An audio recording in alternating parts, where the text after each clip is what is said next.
She was one of the best hosts. I think the best of indie ever came out of B Flat and Humming Tree. You know, they were responsible for setting up that scene. I truly appreciate that. I honestly don't think Bangalore would have been a rock capital or metal capital without them. Our first gig together was last year Halloween, and we decided to go a little bit drag. And he's just rocking out in a skirt. I'm there with a big lehenga. Hey guys, welcome to the Art and the Culture Tribe. I'm Dinkar Nayak, your host. Today we have with us the band One Girl Shy with a new lineup. We're going to talk about their new songs, the music, and their gears, and the stories. So let's go talk to them.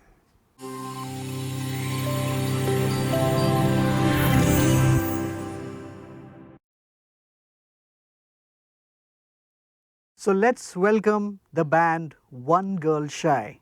Hello guys. Hi. What's up? Hi. So Mr. Aki, the vocalist and the guitarist.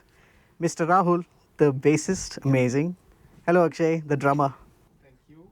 So how are you guys doing? Doing very well. Had a great lunch. Yes. Nice. Got I think to- you jammed before this as well. We Yes, just yes, did we actually. did. Yeah, it was great fun watching you through that big window walking in. It's like we saw someone like yes, song. It was amazing. So you have your anniversary gig coming up. We have our anniversary gig. It's 10 years of us, yeah. 10 years of the yeah. band and very exciting years, must say. Part of which we don't really count because of the pandemic, like nobody Correct, does. yeah. Yeah. 2 years. Yeah, we take three, Three. maybe Okay. 4. We'll see. All right. So let's begin with asking few questions on how One Girl Shy started. How did all that happen? So, One Girl Shy actually started somewhere. The project started somewhere in 2012-13. This was just when I had left Solder, my first ever band, and I met Santosh during a show, who's our friend and producer, and he kind of was very drunk. But he came up to us. He came up to me, and no, sorry, not came up to me. I went around asking people because I was a new songwriter at the time, and I had just my guitar and me, and this was in B flat. I went around asking people like, "How was my show? How was my show? How was my show?" Everybody gave me the same response, like, "Yeah, it was very nice. Yeah, it was very nice." And I never felt like anything other than, "Oh, okay, maybe they were there for the show," kind of a thing. No one really gave me feedback on what I could do better. And then there was this drunk guy who met me outside, and he was like, "Macha, so I have some things to tell you." And he gave me step by step, and then he told me that he owns a studio. And I think at that point my brain was like, "Oh, he owns a studio. He must know what he's talking about, right?" And it was a Friday night, and he said, "Why don't you come over to the studio on Monday?"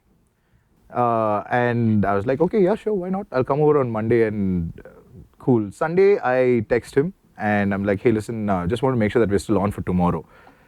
I found out like about a couple of years later that he didn't realize that I was serious when I said on Friday that I was going to come, because this is a conversation we had later. And he was, when on Sunday he got that text, he's like, "Oh man, this guy's really serious. Okay, I need to be like, on my game." And on Monday we got into the studio and we started recording. I remember that studio. It was a nice little basement studio in HRBR layout. It was in his garage, and I got in there and he's like, "Come, we'll do a song." And I decided to use Hopscotch Man. Okay. And we started recording that, went into the sound booth, and we're sitting and listening, and then he turns around, he's like, "You know what, bro, what will be really good for this song? You should get some violins, you should get this, you should get that, you should probably try this." And the only thing I said to him after that was, "I can get that, yeah, sure." Okay.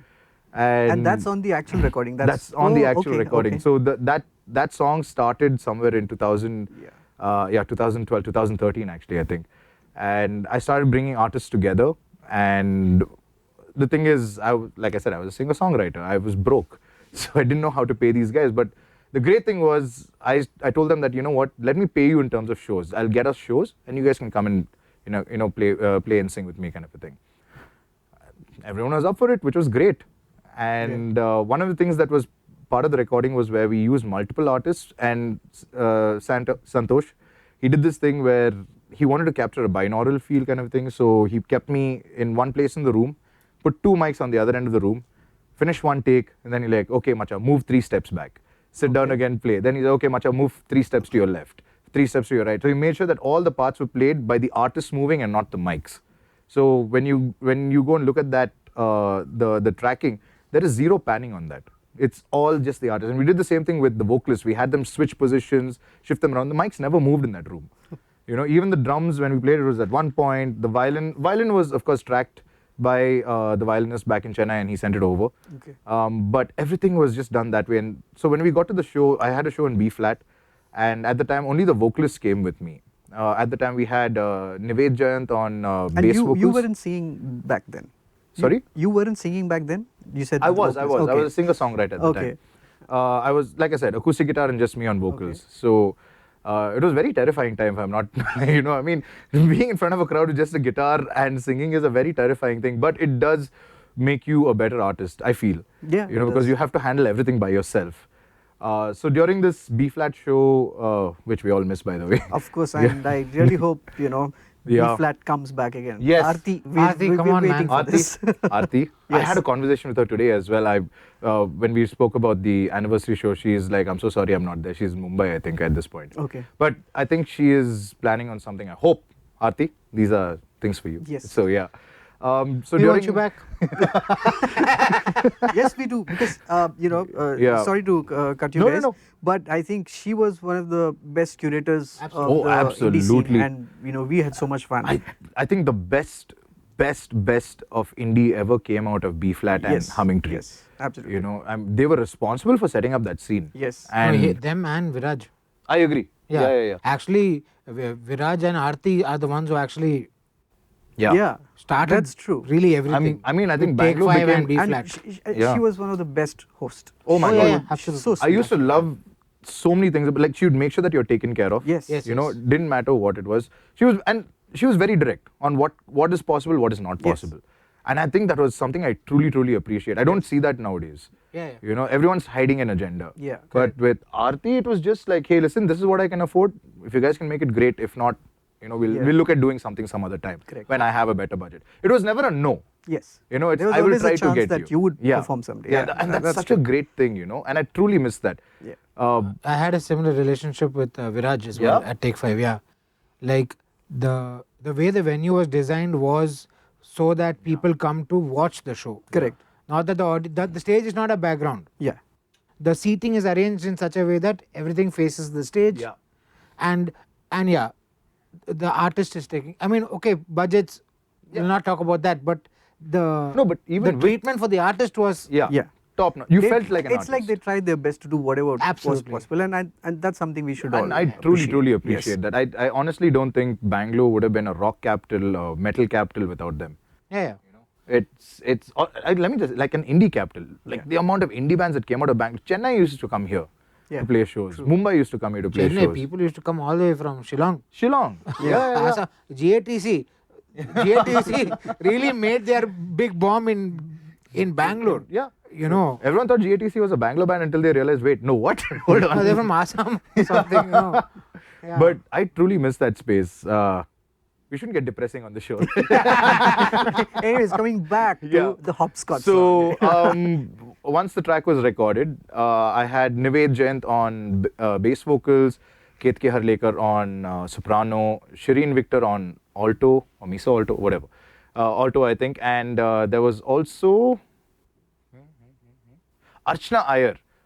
She was on tenor, Okay. and I told them, okay, come, let's do this show. And I don't think people know the name of the girl who was responsible for One Girl Shy. So I don't know if I should bring that. Should I? You Why should, not? you Let's give her should. the Yeah, of credit. course. Yeah, because whenever I talk to her now, it's like it's a great thing. So Shireen Victor is the reason why we are called One Girl Shy, because what used to happen was the format that I had was where I would be on stage and I'd be doing crowd engagement or just getting the crowd worked up, introducing the song, and these artists would come on one at a time, and I said we will do hopscotch at the end as a full acoustic lineup. Every time I had called Shireen on stage, I would have started communicating with the crowd or just having some banter, and I'd be like, okay, let's start, and I look over and she's gone. She's just gone, and I'd be like, what is happening? And I would find her off stage somewhere else. At one point, I remember asking in Mike, has anyone seen Shireen? And people were like, yeah, she's there, and she was like somewhere near a curtain or something, So that show went off great. Then at the end of the show, we were all sitting and talking. And, at one point, I think I looked at Shireen and I was like, hey, you're one girl who's really shy, da. And Nived caught that and he's like, dude, that's such a kick-ass name. One Girl Shy. It's a great name. And I didn't like it. Okay. I didn't. I didn't, I mean, I fought that name for a week, honestly. But because my plan for the band was to call it the Aficionados. Okay. And I'm huge. I'm big on English words kind of stuff. Aficionados sounded great. And because you had the aristocrats, you had all the big names had these nice English names. I'm glad it's not called aficionado. Wait, I can make this worse. You know what the logo was? What? The word aficionados designed inside a fish. I'm so happy. Because I I joined the band I think 3 or 5 years into the into the band having existed, and I liked the name was one of the things I really liked about the band. Yeah. I was like, oh, that sounds like a very unique band name. I was like, okay, I like that. Yeah, see, I didn't see it that way. For me, I was stuck on aficionados, But the thing is, one thing that I'd done is I'd put a crew together. So I had a PR guy, his name was Somaya Palakanda. I had an IPR lawyer who was a cousin in my family. And we had, sound guy was a little non-existent, but at the time I think it was Jeffrey who used to, Jeffrey Dharmaraj? Dharmaraj, yeah, Jeffrey Dharmaraj. He used to manage Yamaha music store. And I had a crew together. And my PR guy, Somaya, I think at one point in the week, he's like, bro, just think about the SEO. I was like, what is that? And he's like, no, bro, search it, on Google, if they type it, that's the first thing that will show up. And I'm like, oh, okay, fine, take it, kind of a thing, But the name grew on me after that. It became something that he was right. He wasn't wrong, because if you put One Girl Shy in Google right now, ours is the first thing that pops up. Still, and I haven't done any SEO work at all. So it was like looking a gift horse in the mouth. So I was like, cool, let's go on with the name. And it from there it went into, because we had girls in the band, which girl is the shy girl, and I think at that point I used to tell people like, listen, it's about my feminine side also, okay? It's not just about... and right now there are no female vocalists or anybody in the band. Yeah, so it's now your feminine side again. It's all I think it's our feminine side now. There you go. The collective shyness. But I mean, that's how the name came about.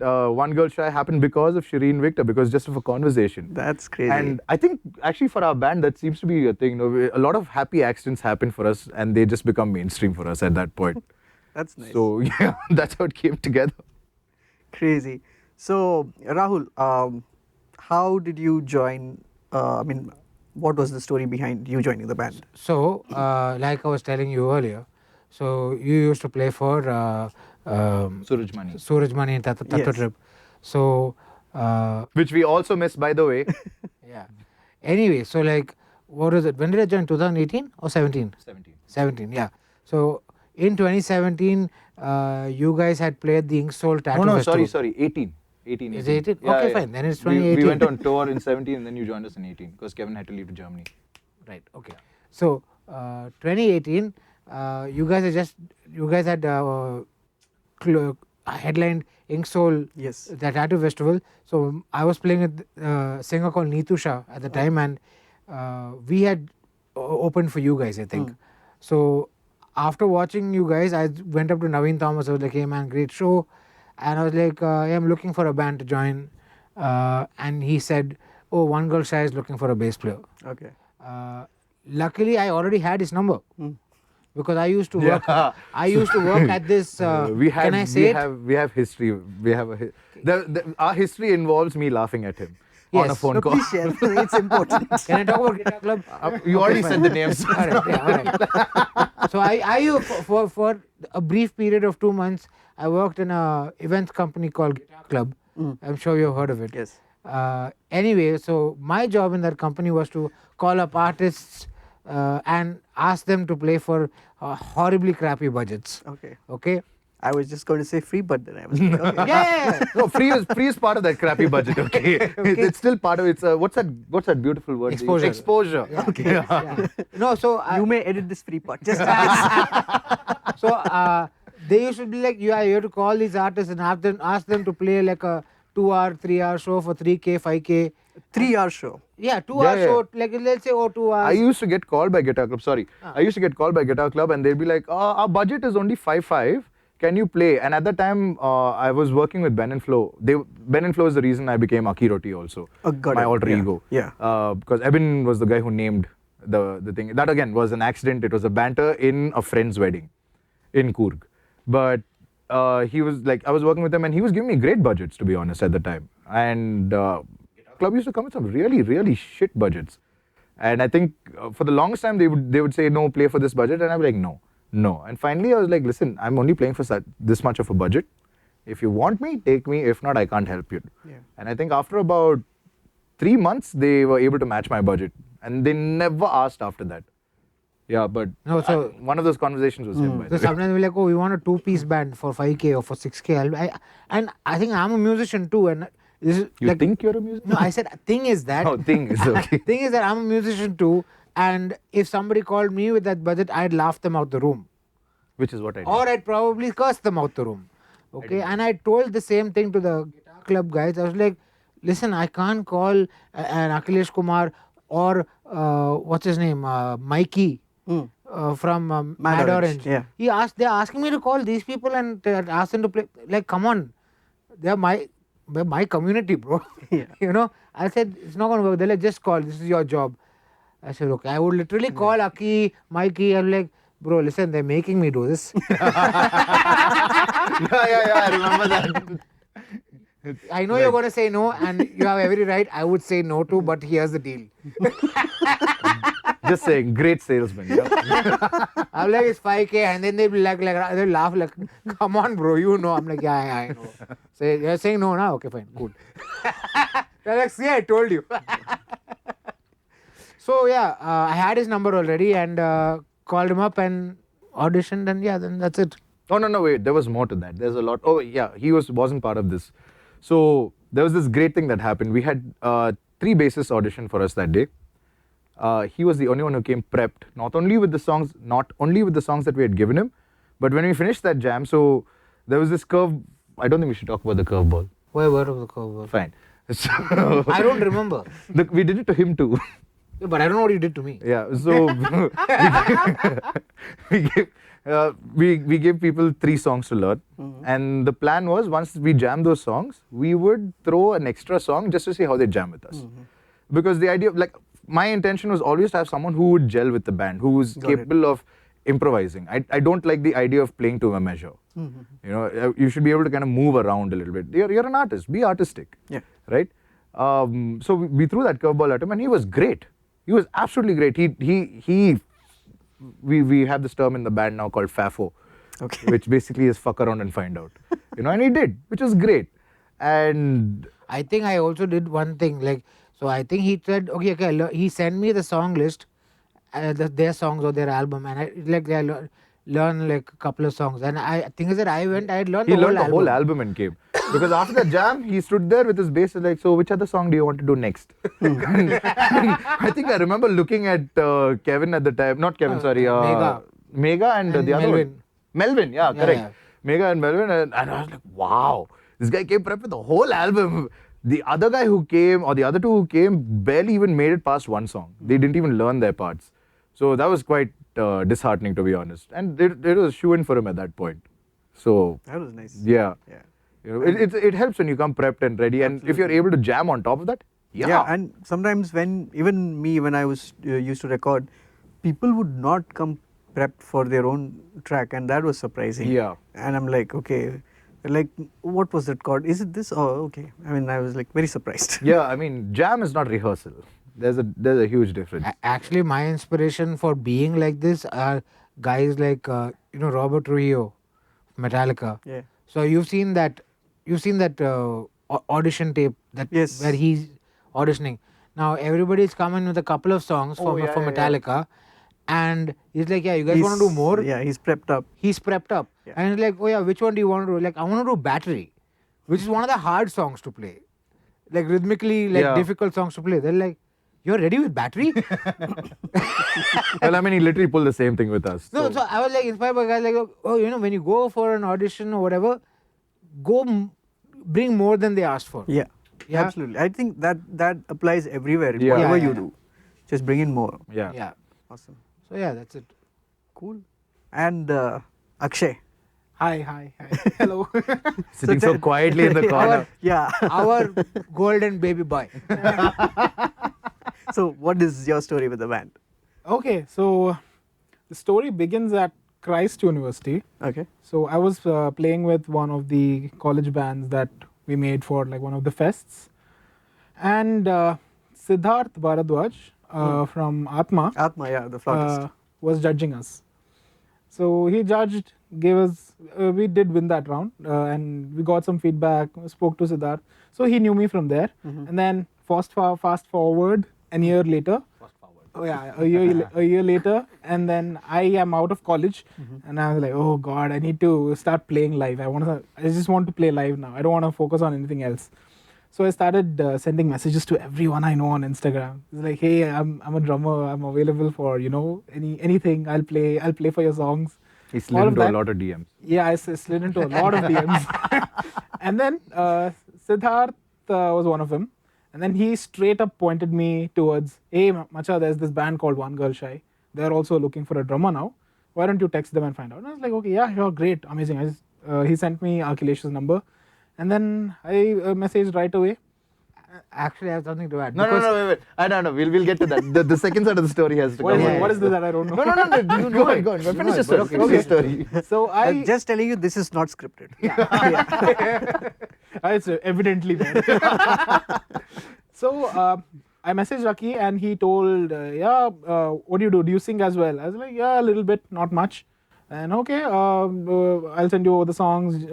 We'll fix a jam. Why don't you come and do an audition?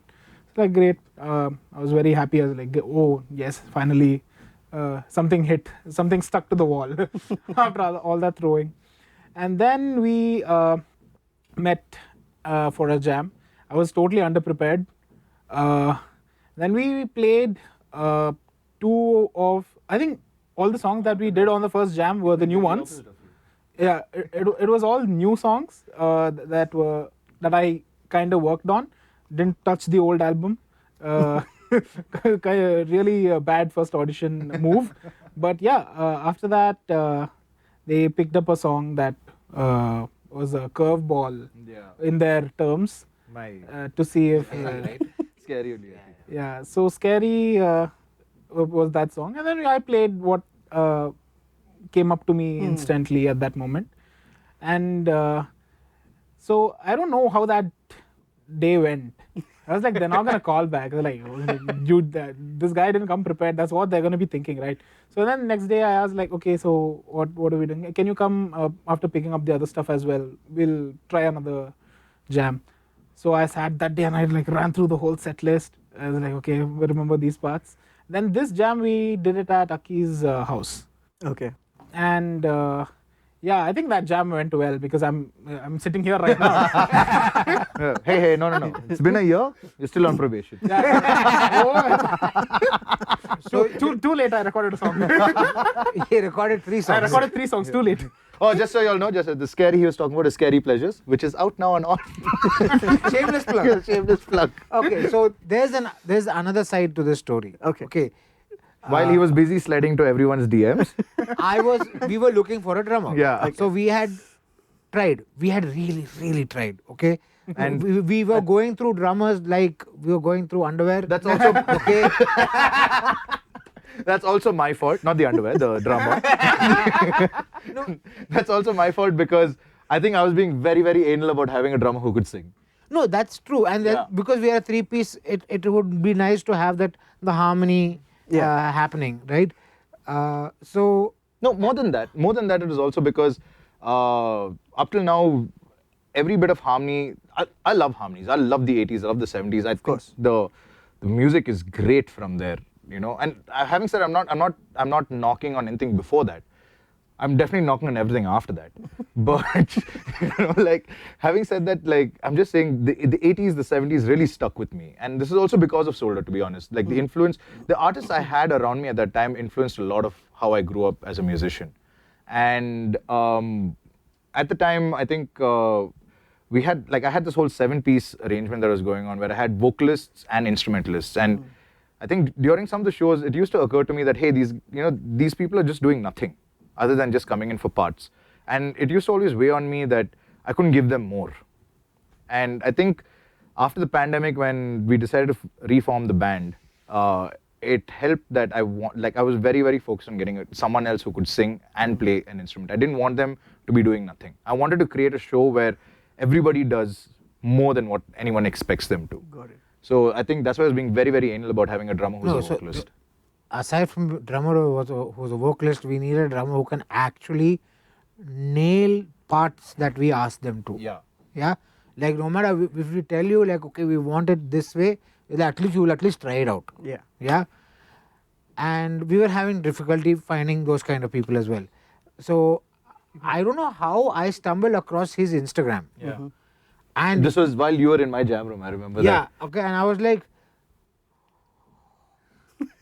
who is this boy? Okay, I was like, and we were going through other profiles because I had sent the message out looking for a drummer, and I was like, okay, I don't care about whoever else is. Yeah, you need to see this fellow. I was like, I don't want anybody else. Yeah. Okay. Yeah, And because I'm a bass player. I'm looking for someone to lock with properly. Yeah, like, some Yeah, killer, that's like the thing, drum and bass a is drummer the- who's gonna push me, right? And I was like, this I want. Okay, because he has those. I mean, if you just go to his what's your profile. profile called? It's just called Akshay Chandra Official. Yeah. Okay. So Very he's creative, got those as in. like he's got those like Lionel Lewis chops, man. Those like clean rolls, you know. Yeah. And you should hear Scary. Oh. We've heard. Yeah. The roll, Yes, oh we've my heard. God. It's yeah. amazing. I saw them like, I want this. Yeah. I'm like, that's why like what he said. Oh, No. I didn't Actually, wait. Before you said I want this, he had showed me the profile, and he's like, "Bro, we have to get this guy." I was like, "Why?" And I go through his profile, and I'm hearing him drum, right? And I'm like, "Yeah, fuck this guy, for sure." And then there's also videos of him singing. Okay. And there's videos of him playing guitar. guitars. Ah. And I'm getting a complex watching that. I'm like, this guy can play shred, like he can shred faster than I can. What am I doing in life right now? Hold on. He's playing drums, he's singing and shredding, but you know what? Him. And this guy's like, I only want him. I don't want anybody else. And I was like, And like, you can- okay, and gotta like, keep you the can bassist stop. happy also. I'm like, So- just please stop responding to other drummers. So that's why when he said, "Oh, I didn't come prepared for first jam," I was like, no, this guy, he's got more under the hood. Okay. Let him come back, and and that's the thing. Like you can be like, can we try this part? Can we try it this way? And he'll find a way to make it work. Yeah. Amazing. And if there's a part that we are writing, because currently we are writing more songs, Yeah. and we're trying to stitch parts, and we're like, oh, but we're not able to get it. He'll just freaking math it out for us, bro. The math guy. Yeah. He'll be like, You nerd. We get I wish into my standard maths teacher saw this. listen. She's not gonna be impressed because we count only up to 4 at this point. no, just the other day, just what yesterday or day before, we were going through a part. He's like, no, bro, you're not able to finish it because you want to go 1 2 3 4 1 2 3 4 1 2 3 1 2 3 1 2 1 2 3 4 1 2 3 4. Yeah. And I had Thanks, left, bro. I left the room to go, like, I think I had to feed my dog or something like that. And I come back and both these guys are sitting on my couch and Akshay is just there like, bro, it's 1 2 3 4 1 2 3 4 1 2 3 1 2 3 1 2 1 2 3 4 1 2 3 4. And I'm like, what? No, but that's how the part is Yeah, getting I get it, stitched, I get right? it. And then he plays it and like, that's what you meant. Okay, cool, I got it now. So yeah, it's working out well. Like, Amazing. Yeah. I'm so happy that you guys have regrouped and writing Yeah. more originals. It- That's what we're looking for. It's true. Yeah, I think I'm actually kind of grateful that this has stuck together, Yes. especially this boy who stuck with me, Yes. because there was a dark time in the pandemic where I almost gave up music. I was very close to giving up music because nothing was coming, nothing was happening. Yeah, I think, and You know? so many venues closed down Yeah. as well. Yeah, The yeah. opportunity just reduced I a mean, lot. so many great artists and bands are gone now from the scene. All of them are doing their own things. They've gone back to hometowns. They're not here anymore. It's Yeah. unfortunate. Yeah, that's true. in fact, like, so aside from One Girl Shy, I do a lot of session work. So one of my main session stopped. Like, I can't anymore. Okay. You know, it's not happening. But moving away from the depressing part, Yeah, coming Yeah. back. Yeah. the other reason we like this guy, aside from his chops and skills, is that he can match our crazy. Yeah. And not match, he can add Add to the to it. crazy. Like our first gig together, we did was last year Halloween. Okay. Okay, and we decided to go a little bit drag.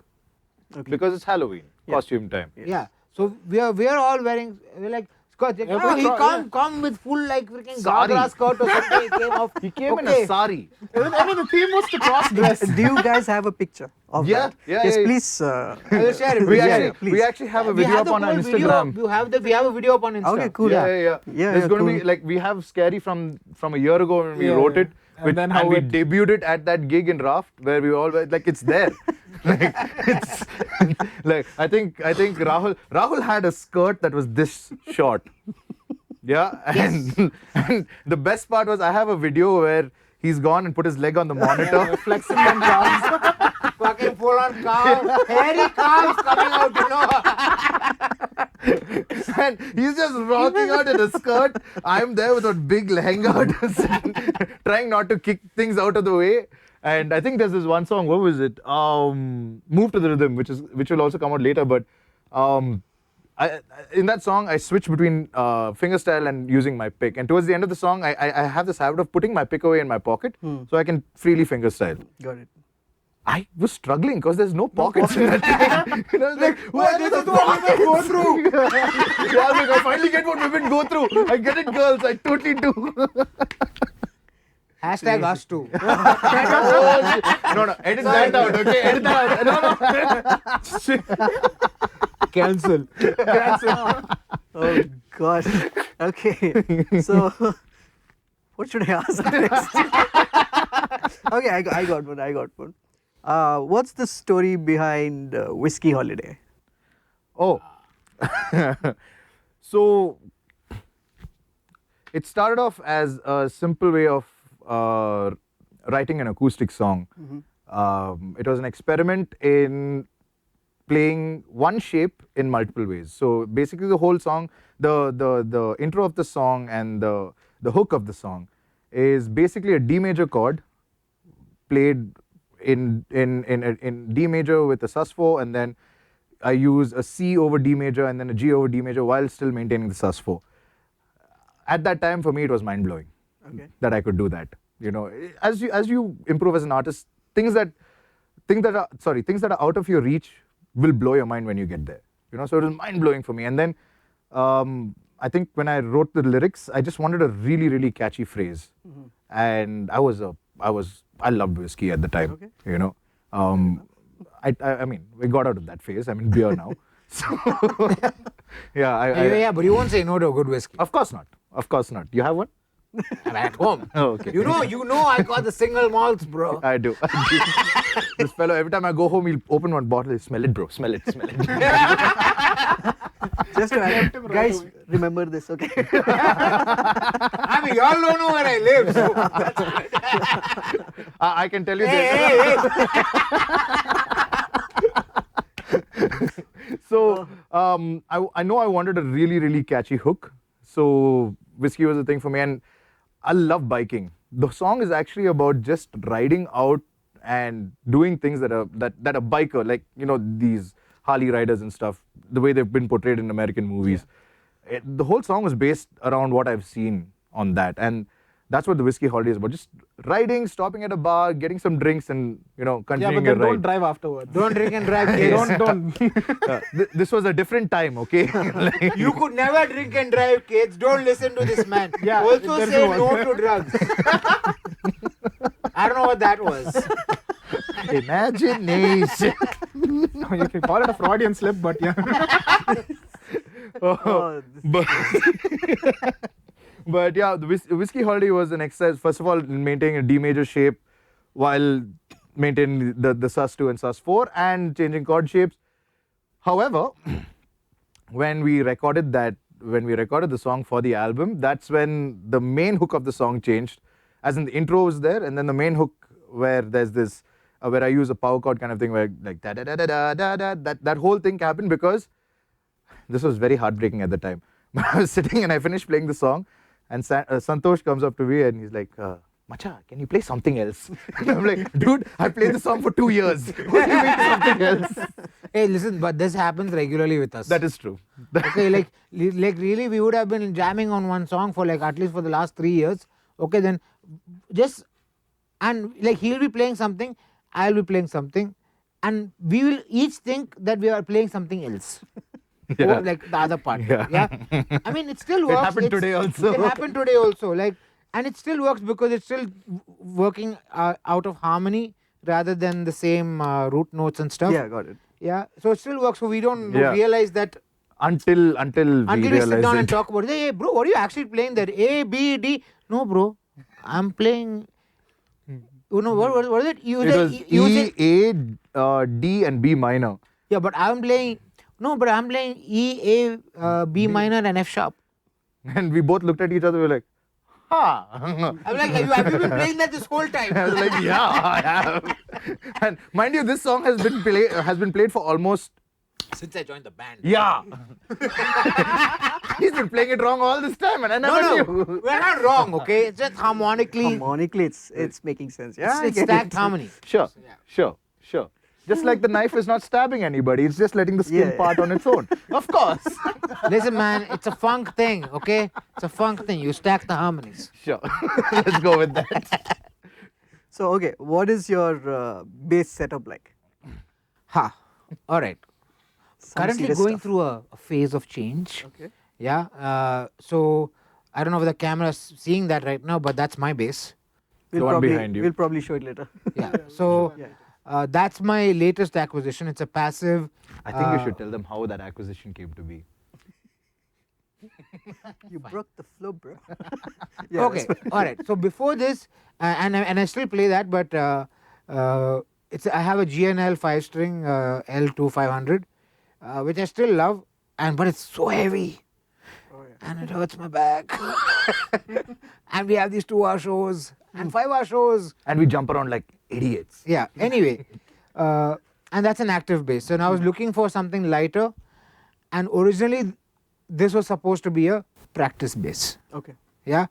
I had gone to Dubai on work, and I was going to be there for a month, and I couldn't bring my GNL with me because it's heavy. I was like, okay, let me just get like a cheaper bass, a cheaper instrument, just like sit home and practice. That's where I don't lose touch. So I was like, okay, this cost like half the price of my GNL. Okay. I was like, okay, pick it up. It's a Yamaha PJ passive style 5-string bass. All right. I ended up loving this. It sounds so good. Yeah. And I was like, okay, I'm not going to keep it back in Dubai. I think I'll bring it with me. Then I come back home, I change strings, I do a setup. I'm like, oh my God, it's even better now. Wait. Let's tell the story the right way. Hang on. Okay, what's your... Hang on. So, I was there. yeah, so was I. Not in Dubai, but I was part of this thing. So he gets this bass. We all know it's a practice bass for him because when he had gone to Dubai, we were still writing things and trying to get stuff done, and even for social media content. So he picked up. He sent me a picture. Was it pick a bass and all? I thought he was like, he was joking about it. I was like, oh, this red one. He's like, wow, you really know me. And whatever, we got this bass. The next thing I hear is, so bro, I don't think I want to leave this bass back here. The idea was to keep the bass there. Yeah, because he goes Because I keep going for work. Okay. Like, So bro, that- I don't think I want to leave this bass here. I was like, okay, so what are you going to do for practice? He's like, I'll figure it out. Don't worry. The next call is, so bro, I'm thinking about buying a hard case for this bass. Just so I can Why? transport it. Just so I can transport it. Like, are you sure? Then what are you going to do? That means you're going to buy another bass or you take a bass from here? No, I'll figure that out later. Don't worry about all that. I'll get there. Next thing is, so bro, I want to also pick up, and this kept becoming a list of things he wants to pick up from, bro, I'm only buying a bass for practice. So Like that's how that bass originally came. I was just supposed to pick up a 4-string little cheap little thing, like much cheaper than this. I ended up going a little bit over my budget. Yeah, That sure. happens with musicians. I can because totally it was, agree. it's so nice. Look at it, it's so beautiful. I know, he decided to wear matching shirts also with it. Like, I didn't plan that. But I'm okay. sure. No, Today before he came, he's like, baby, listen, there's a podcast, okay? So we're gonna be matching. So that's the bass. But I generally play 5 strings, 5-string bass, and currently I have an analog pedal board setup. It goes into a guitar crybaby that's been modded for bass, into an Ottawa, into an Electro Harmonix Ottawa, into an Ampeg compressor, into a octaver, sub and up, into an ampeg, preamp plus drive, into the Zoom the Zoom is just for like reverbs and shit. Right now, that thing's giving me some trouble, Okay. and it's heavy. You see, I keep having the same complaint. Things are heavy, and flights are expensive and a little stingy. Assholes. Very, Okay. very, not little, very. Yeah. Anyway, so now I've just ordered a Boss bass processor, Okay. which covers all of those things and more. That's great. So I just ordered it last night. I'm waiting for it to come.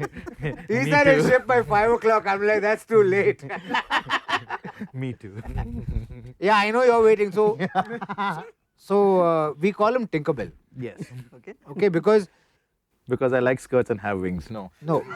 because his pedal board is in a constant state. His pedal board is in a constant state of flux. Pedal board, guitars. It's always like, like bro, I've made my pedal board. It's going to stay like this only. No, it doesn't. It It never doesn't stays. exactly.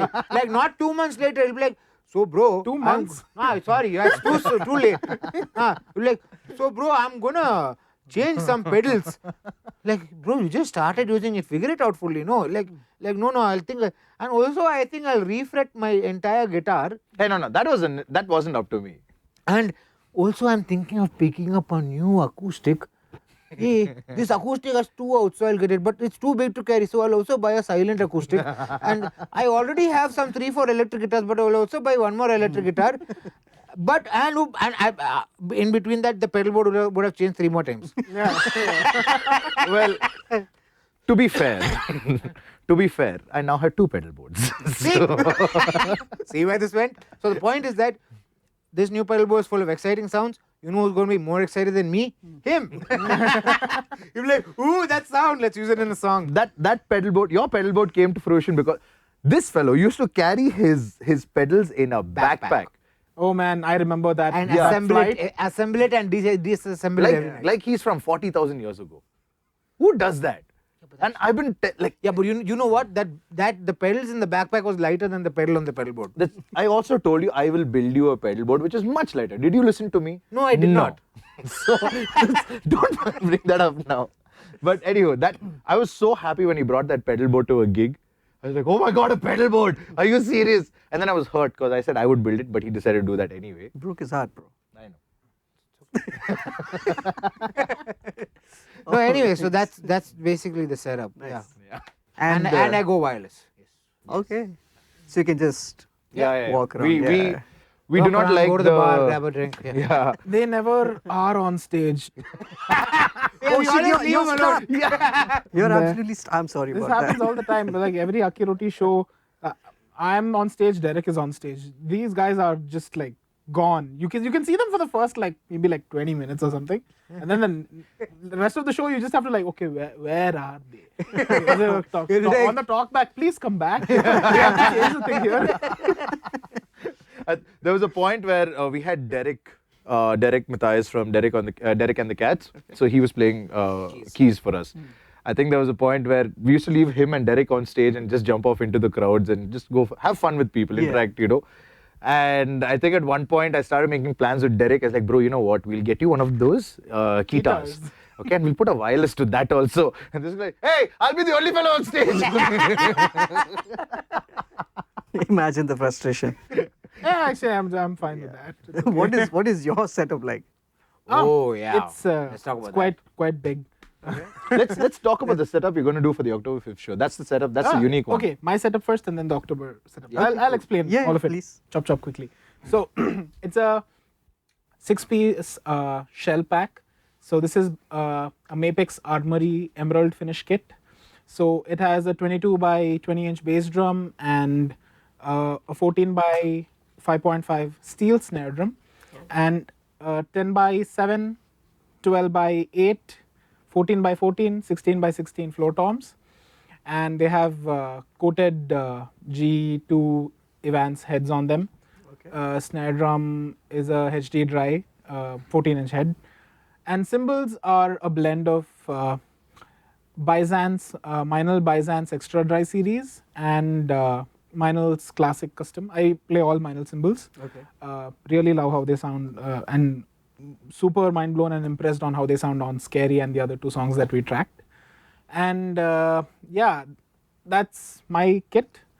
And for the October 5th gig, the kit that I have in mind is the Pearl Reference 1, and that's almost the same configuration but with an extra 8-inch tom and another 22 by 18 bass drum. So that's 2 bass drums. We're literally going old school Yeah, again. full old school. Aki really wanted it, and I was like, okay, fine. Might be completely difficult to play for like an hour and a half. Very, But very- I'll get used to that. very, very motley crew. Yeah. Ah. You might, But yeah, even I'm find excited. yourself a Pamela. Who knows? Who knows? just cameras off. Yeah, no, it's not off. Enough Yeah. said. Enough said. Right. So kit is that, and yes, I prefer using all Meinl cymbals. I usually use my cymbals, and I borrow 2 of my friends' cymbals, which I really like. Okay. Even for the recording, I borrowed these. I have a specific way of getting things to sound the way I want it to sound. So it's by blending and mixing how 2 different cymbals sound together when they are hit. Okay. And that kind of precision, I'm a little anal about those things. So I go hardcore. But I think that's Scheduling. great because that works for us as a band. I think in terms of tech for us, all of us are very, very anal about our tech. I think, yeah, the more specific you are and you know what exactly you want. Yeah. And I think you should be that way. Yeah. Yeah. Are you, so, okay, you've recorded a session, and are you particular about how it's going to sound, or you leave it to the engineer? Because drummers, Yeah. I've found that they are very specific most of On the time. the way the drum sounds, yes. The whole point of me getting my kit was to make sure I get the real natural sound out of the kit. And surprisingly, our engineer Warun was also very, very, very happy when he heard the kit. Yeah. I don't think there's any samples.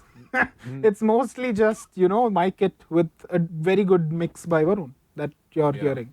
Varun Taneja. Varun Yeah. Taneja, yeah. He's absolutely. Varun Taneja amazing is guy. the man. Oh, Yes. so glad I found him.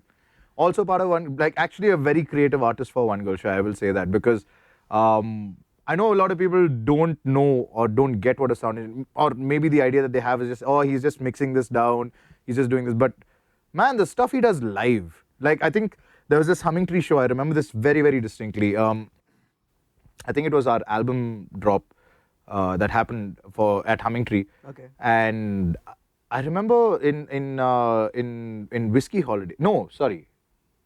Whiskey Holiday, yes. In Whiskey Holiday, there was this part in the song where I hit a really, really high note. And most of the engineers that I had worked with would usually, they just give you reverb, little bit of delay maybe to match the room, and they let you go. They don't really, fuck around or mess around kind of a thing. I hit that note and I could hear it ring for eternity. And it just blew my mind. Like I remember looking at Warun from there, and I know he couldn't see me or wasn't paying attention, one of them, because he was so stuck to the board. But for someone to be able to do that just off the bat, just because he wanted to try something, I told you, we're a Fafo band. So, even with Warun, he tapped it in, he made sure that delay hit at the right time, Yeah. and this thing, this is not even something that's there on the album. It's Correct. exactly what happened live. And at that point, I was like, dude, what else can you do? And since then, he's been my go-to for everything sound. Yeah, he's I think the important thing about any sound engineer that's working with a band is involvement and trying to understand what the song is, what the feel is. Yeah, Because absolutely. sometimes lyrics also are so important to have a certain mix. So I honestly love the engineers who actually put their work in listening to your songs and coming prepared for the show. Yeah. All 3 recording days, Warun was in with us. Yeah. In the All studio. recording days, All actually. recording All days. of them. And listen, Rooney is one of the really good ones we have here. Yeah. Okay. We have, I can name maybe in 1 or 1.5 hand the best out here. Okay. Yeah. And I know why they are the best. I've seen them work. They've blown my mind. I've seen them work from the stage and from off the stage. And they're amazing. I remember, can I talk about Warun? Yeah. Hey, he's part of our band. So No, I'm just saying the first time I met Warun, okay. So he used to work at the Indigo Extreme. Club. Yeah. Yeah. Yes. And with another band, I had a show there. Okay, and I studied sound engineering myself, so I'm always interested in what the sound guy is working with that day. Yeah. So, I get in there, plug in my shit, and I'm like, okay, I'll go see what sound guy is working with. And there's Warun. Okay. I'm like, hey man, what kind of console are you working with? He was like, doesn't give a shit. His face has the biggest The disdain. get lost, get away from me face. Like it is the biggest, like, just RBF, on his face. Okay. I'm like, okay, bro, chill, Then later I meet him through One Girl Shy, and then I'm like, bro, do you remember we met before? He's like, I don't remember, dude. I hated my job in those days. He's like, that's the attitude I had with everybody. Actually, not true. What? When I met Warun also, it was an Indigo XP. He was fine? He was having fun with us. Okay, maybe in like Maybe initially he didn't like you. No, there might be another thing, because there are instances when somebody would come with their phone. Can you charge this phone and write at the soundboard? That would happen. I am guilty of doing that too at sometimes. No, but now, Actually, now that I remember, I have done that to Warun multiple times. You're lucky he hasn't hit the fuck you button on that board yet. no, but now Warun and I are tight. Yeah. Yeah. Now we're all That's because you took him to Thailand. Okay. I mean, That's a story for another podcast. Yeah. or not. Probably not. Akshay wants to make sure it's a story for another time. Trust No, it shouldn't exist. All Listen, right. man, what happens in Thailand stays in Vegas, okay?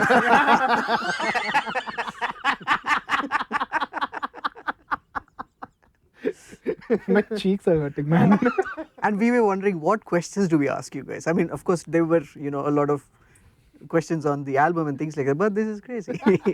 Anyways, coming back to the new single that you guys have released. Yes, Scary Pleasures. Let's get on to it. Scary pleasures. Oh. So, you know what? I should tell. No. I think I'm going to tell the story because so Rahul used to play for this other band called Four Left Feet. And I was jealous of that band. Okay. Because for the longest time, I've been trying to get this fucker to write with me. Longest time. Okay. Ever. Ever. I think I spent almost 3 years trying to get him to write with me. Maybe, whatever.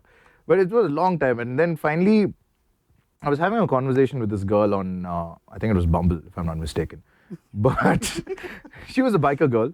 Okay. And we had a lot in common. And at one point, I think we were talking, one of my friends had bought this KTM Adventure. And he said, bro, just take it for a ride. And I own a Pulsar 220 DTS FI. It's a great bike for when it started. I ride like a maniac. Sometimes. Okay, all the time. But I could feel that ice. So I love speed. I love anything that will shoot adrenaline through me. So my bike stopped scaring me right now. And when I rode that KTM, I remember it put a smile on my face, and only my friends saw it. And they were like, dude, came back smiling. So you like the bike? I was like, yeah, it's underpowered, but I love it. And I remember having this conversation with this girl, and I told her I'd gone on this ride and, this bike, and then I told her how I want a really high-powered bike, something like 600cc and above, because I wanted to scare me for the duration of me owning it. I wanted to scare me. I want a bike that's going to throw me back and make me feel scared. So I'm scared. I'm scared to accelerate, but at the same time, I want that thrill of pushing that accelerator. And she made a comment saying, "Oh, what are these scary pleasures you have?" And that kind of hit a light bulb off. I was like, oh, that would be a great song name. And I started writing the lyrics. And I took a photo of the lyrics and I'd sent it to him and Derek at the time to write. Derek was writing with us at the time, and then he got busy with Derek and the Cats. But so I'd sent it to him and I was like, dude, just write music for this and come. I didn't give him any other context. And I remember sending him the lyrics and I was like, bro, sorry, when I sent him the lyrics, he wrote back saying, bro, what is this BDSM stuff you're sending me? And I was like, oh, I'm glad you think that. And then like I explained to him, it's not exactly about that. It's about, the whole point of the song is that, it's an exercise in lateral thinking. Some people, it depends on where you are in life, I guess. So you hear what you want to hear, right? Perspectives, yes. Yeah, exactly. And I've gotten both these perspectives. Few people have understood that the song is about a bike, about my lust for that pleasure to be on a bike that scares me. A lot of people will be like, what is wrong with you? Why are you writing stuff like this? Like, are you desperate? Are you horny? What is happening with you?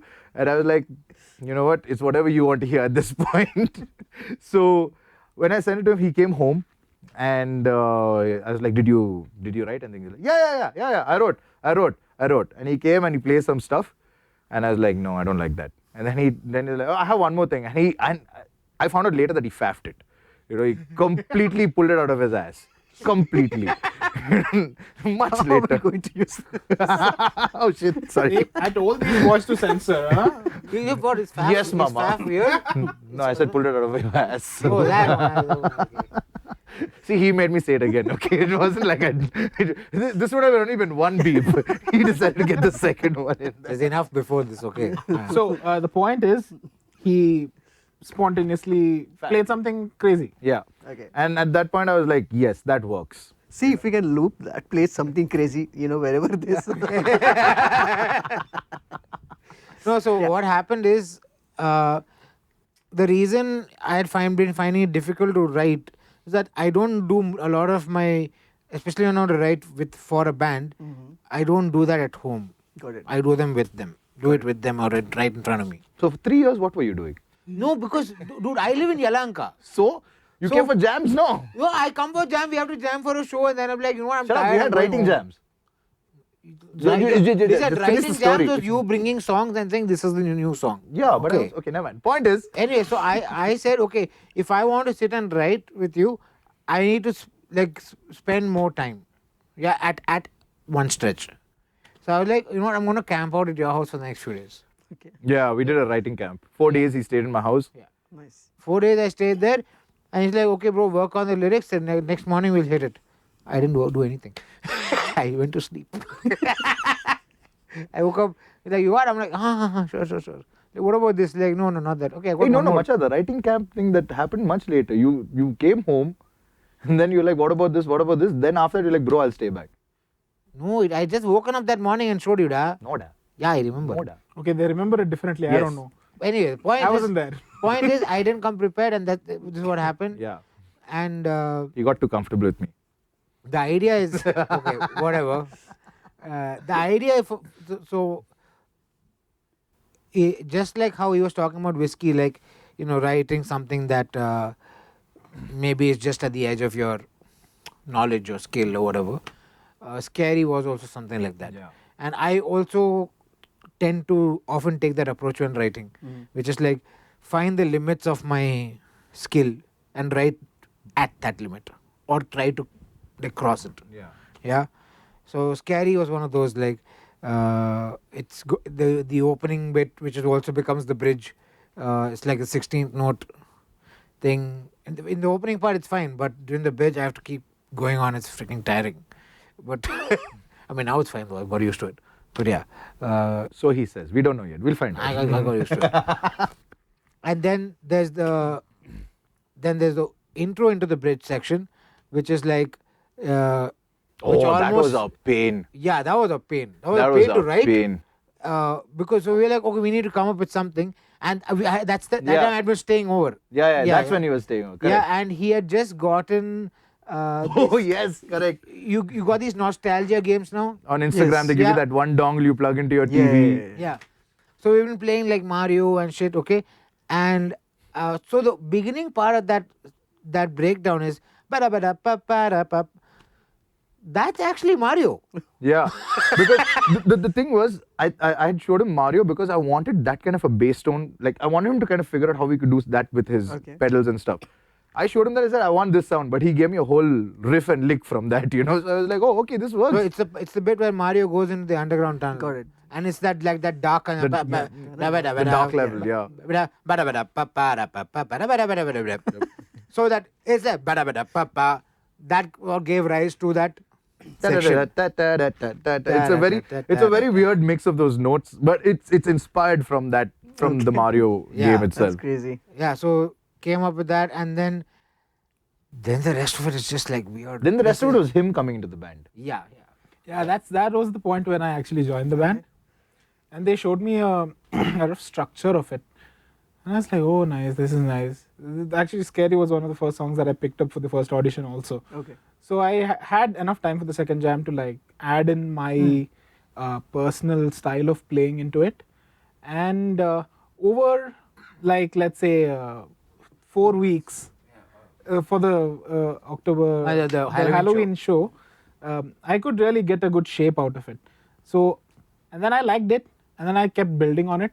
So by the time we were hitting the studios, I had like a well-planned, charted drum part in my head, and that helped.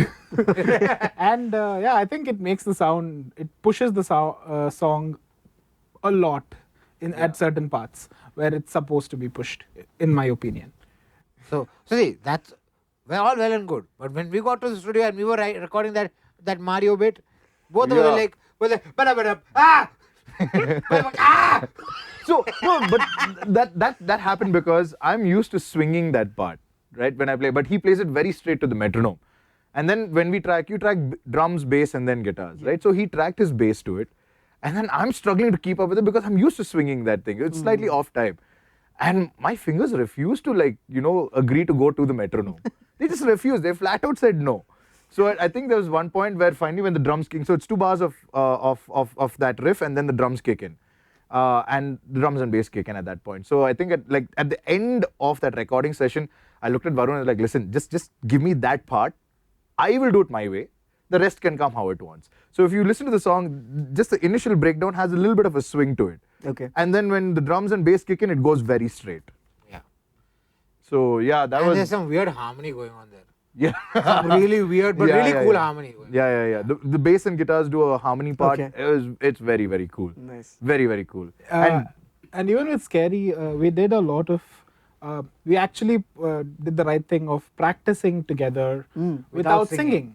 Yeah. Without having the vocals as any reference. So we just played our instruments to the metronome and, so that we get you had the vocal melody part done, but you guys just practiced without. We just practiced without singing. The thing is, a lot of times I realize this, that artists use vocals as cues. So to know where you are. Yeah, to know where you're not really paying attention to the rest of the stuff. So at that point, I've done vocal jams before with the previous lineups. Vocalist jams before with the previous lineups, and it didn't hit me till really late. But when it did, I was like, you know what, guys, we're doing this without vocals. And I remember his face; it was amazing. Like, what? No vocals are. I use vocals. It's very weird. Sometimes I take guitar as reference. Sometimes I take vocals as reference. Yeah. Whatever works easy for me, I use that as my cueing reference.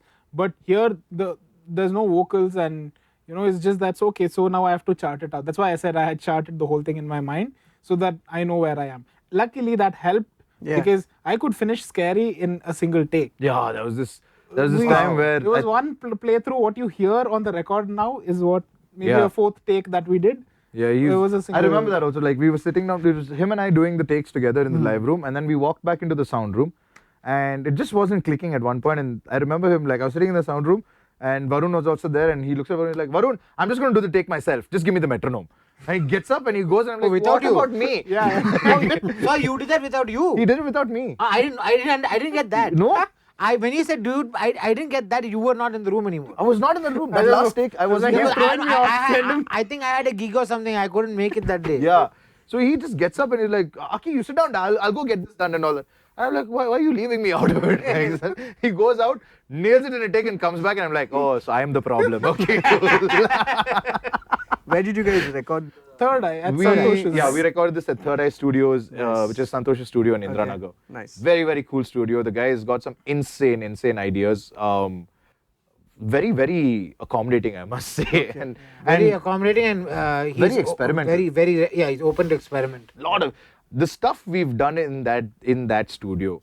Like I'll give you 2 instances. Okay, one I already told you about Hopscotch Man, how we recorded. Yes. That was the previous version of the studio, which was in HRBR. Now that studio unfortunately got flooded because of the rains. Oh. and he rebuilt and reconstructed in Indranagar, his old family home.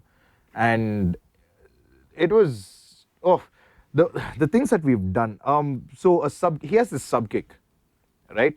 And he wanted to recreate the sound of the sub kick. So his idea was, you know what, bro? Go down, there's a medical store there, go get me a condom and come back. I go down, I pick up a condom, come back and I give it to him. He puts it on an SM57, like wraps an SM57 condom, puts it on a mic stand, dunks it in a bucket of water and puts it right next to the kick drum. And then he plays it, like gets the kick sorted and then I was like, so did you get anything that you wanted? He's like, 50% sound macha, 50% it's there. And I was like, is that a good thing or a bad thing? I don't know. I once, when I was recording for the band 4 Left Feet, so when we were tracking those drums, he's like, he turned the kick drum into a kick tunnel. Yes, the kick cannon. Yeah. He did that for Queen's Bishop also. I think I remember a picture online. Yes. Yeah, I think I had also posted a picture. Yeah. Maybe you had also posted a picture. I had one. I had 3 kick drums. If you guys have that, please share it with us because we can actually. Yeah, it takes up the entire room. Yeah, I think I remember now. Yeah. Yeah. I was like, okay, you're up for anything, you know? Yeah, that's pretty cool. That's an amazing thing for a recording engineer. I mean, look, I get it. I get the whole, I understand equipment is expensive and stuff. But man, to know how to safeguard that and still try an experiment, that is something I haven't seen in any other studio. I can say that right now. Okay. Any other studio I've been to, I've never seen a recording engineer decide to be creative with whatever he has at that moment. You know, or whatever is present in that time. So even that kick cannon was, I think he had his practice kit, he had that Pearl kit, and then I brought my Mapex shell from home and I put it there. And we created a kick cannon, put mics everywhere. He's absolutely mental to work with. And if you're not someone who likes being experimental, it'll drive you around the bend, for sure. I can imagine, you will lose your patience with him like that. But if you're someone who's open to I guess it's just a pursuit of sound. More than anything. Yeah, I think it's a pursuit of sound and like seeing what works because you never know unless you experiment. Like the same thing can sound different with like, you know, even 2-3 inches of difference in movement and placement. And he fits perfectly into our philosophy of stuff. That's also. good. I mean, they recorded Bonham's drums, John Bonham's drums at the bottom of a freaking staircase or something, and the mics placed somewhere else, and that's how you get that huge big room, big reverb sound. Yes, and that was it's all experimental. It's all experimental. You try it. Actually, and those have, you know, especially Bonham's drums have been sampled so many times to you know, fit. I think that's also, you know, there's a song from Enigma. I forget that. I'm not able to remember. Principles of Lust. No. Return to Innocence. I think I think that the drum, you know, the loop that happens, that is probably from Bonham. Anyways, we can probably check. Yeah. Okay. So yeah, it's experiments. Finally, we did one more experiment. So the song When Angels Come Home, his studio's on the 2nd floor, and he has a very narrow staircase, and we have a choral part in that. It's just Angels Come Home, that bit. We put 2 vocalists right outside the studio door, 1 vocalist on the first landing, another vocalist on the second landing, ran mic cables all the way down, and put stationary mics and had it over the landings. And he said, okay, go. We captured everything, and then he looks at it like, not working, macha, remove it. Crazy. Amazing stories, man. I'm telling you, he's one of those guys. If any of you artists out there get a shot to work with Santosh from Third Eye Studios, be prepared. That's all I'm gonna say. But you will get a good product out of it. That's for sure. And you will have the time. One thing with him is he's all about you will have fun, but he's all about making sure that the source is the most important thing. No, he's someone who believes in old school style of recordings where the sound that you get should be the best. Yeah. Anything that adds to it is an add-on, not a way to enhance it. Got it. It's not a correction, sorry, not an enhancement. It should be an enhancement. It's not a correction. You're not trying to correct the sound that you've captured. You're trying to get the best possible sound from the source itself. So, and he's we've had multiple conversations about this, and he's always been like, you know what, if it's not the right sound, we're not doing this take. Do another take. He'll make you take 100 times if he has to, until he's satisfied with it also. Got it. So he's one of those guys, and it's absolutely phenomenal to work with him.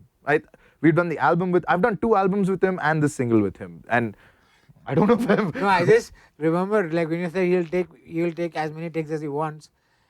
It's not like when you're taking the multiple take, he's not going to be like, oh no, you didn't do that properly. He'll not say that. He'll not say you sucked. He'll like, yeah, good take, bro. Another. One more. One more is the word. Oh, One more. Amazing. One more. You were like, now you're there for half an hour. You're like, how long is this one more? You start doubting. It's like, did I do it wrong? Yeah. What am I doing? No, Macha, it's good only. One more. What, you fumbled? One more, don't worry. Nobody heard it. One more. Awesome. Crazy, man. This is like you said, it is going to go in different places, and yeah, it was great. So, congratulations on the Thank you. new single, and you guys have 2 more songs lined up for the release. We have 2 more songs coming up in the next few months. Okay, Yeah. amazing. And All there's with more, different and there's more stories. to come. Like, Yeah, absolutely. there's We're all 2 waiting. We're all waiting. There's Yeah. 2 more that are already recorded and they're in the mixing mastering stage. Okay. There's I don't know, Four 5 more. more Yeah. to record and So release pretty by much next a new year. album. Yeah, amazing. Yeah. We're looking at dropping an album sometime in Feb. Okay. So we want these singles to kind of go out so people can see Yeah. that, we are a band that loves rock and roll, but at the same time, we're not afraid to add things from other genres. Got it. Otherwise, it gets boring for us also, I think. Yeah, actually Scary is a really good example. Yeah. Scary is this weird mix of metal and like funky grooves along with like a very proggy, Yeah. almost Carnatic sounding breakdown. Yeah. Latin, Oh yeah, I remember that. My yeah, mom, yeah. I remember playing that breakdown once at home, and mom's like, "When are you doing Indian music? What happened? How did that?" It sounds so Carnatic. No, it's a weird blend of all these things. Dichotomy that's coming up. Yeah. It sounds really heavy, but it But also it's like sounds a very blues, hip hop. hard rock sound. But kind it of. also sounds a The little hip hop is also, it's got influence of hip hop in it. Yeah. And then we have "You're Not Alone," which, funnily enough, is the most hated song by Warun. Okay. Because he's heard it so many times. Okay. That song is probably 7 years in the making. Yeah. 7-8 years in the making. Whenever we put, so there are certain songs that you can immediately record, like "Scary." It took us a year to put that out. Dichotomy also for that. Yeah. Dichotomy was less than that, both 9 these months. songs were done. Those songs wrote themselves. Yeah. Okay. And then there's "You're Not Alone," which I was never sad. It started off as a funny thing in the jam room with one of the previous lineups. It was just for fun. While everyone was setting up, I was just like screwing around on the guitar. And it sounded great. And I think at the time, my first drummer, Kerry Smith, was there, and she was like, "Hey, that sounds cool." And that's when I was like, "Okay, I'm going to record this." Put it on my phone, and then I forgot about it. And I started writing it. It's been 7 years in the making. It's been recorded twice already. Okay. And it never sat right. I never wanted to put it out. Yeah, I think I get that Yeah. part, when you record and you still feel, okay, something is missing. Yeah. So you do it again and again. And then this time around, it sounds great. It sounds ready. Okay. It's like my evidence of that was when we were finishing vocal takes, and every time we did a take, whether it's guitar, bass, drums, whatever we did, Warun would be in the sound booth going, "Oh, okay, fine, again, bro. Oh, again, bro. Oh, okay, again." And there were jokes going on about this song, about how long it's taken, how people have heard it so many times. We played it live a bunch of times, and finished the last take, and I was just, my brain was already done. I was done with it. I was like, you know what, this is it. We're done. I'm sitting there right in the middle, listening to it, and everyone's like talking at the back. And we're listening to the song's going on. There's one part where all the harmonies just hit and the room goes quiet. Everybody just shuts up and the song plays through, and I turn around and Varun's like, "Yeah, that's an amazing song." So, at that point I was like, "Yeah, the song's ready." If he's happy. Yeah. Yeah, he finally said a Yeah. thumbs up to it. Yeah. So now that's we are when we know. eagerly waiting, man. yeah. So when is the next release? We are looking at a release in early November Okay. for For Dichotomy. Okay. And You're Not Alone might take a little longer than that, Okay. but somewhere towards December, Jan maybe. Yeah, please let us know because we want to Definitely. talk about it. Yes, Yeah, yeah. definitely. The whole idea of whatever we're starting now Yeah, is yeah. to talk about, the independent scene, not just the musicians, the sound engineers, managers, Yeah. writers, because there's so many people involved, right? Yeah. And we want to talk about everybody. Yeah. And try and make as, best as possible. So, yeah. So, guys, thank you so much for your time. Hey, And thank you for this having was- us. Thank you man. for This was a a very, very crazy- fun podcast. Yeah, Yeah. this was crazy. I had no Unexpected. idea which way this was gonna go. Me neither. All of us. I did Let me have be honest, I completely saw the same thing happening. To be fair, I warned him during he Joel's did. show. Okay, I He met him did. there. I was like, listen, I don't know how this is going to go. Just be ready for anything. Yeah. All right. So, thank you so much, guys. And we'll see you around. Yes. Yes. Thanks for having us. Thank you for having us a lot. Yeah. Yes. Right. Cool. Yeah, or do we say bye somewhere? Like, bye. Bye. He missed his cue. That was super fun, guys. I hope you guys enjoyed watching. Hit the like button, subscribe, and press the bell icon. We will see you in the next episode. Until then, bye bye.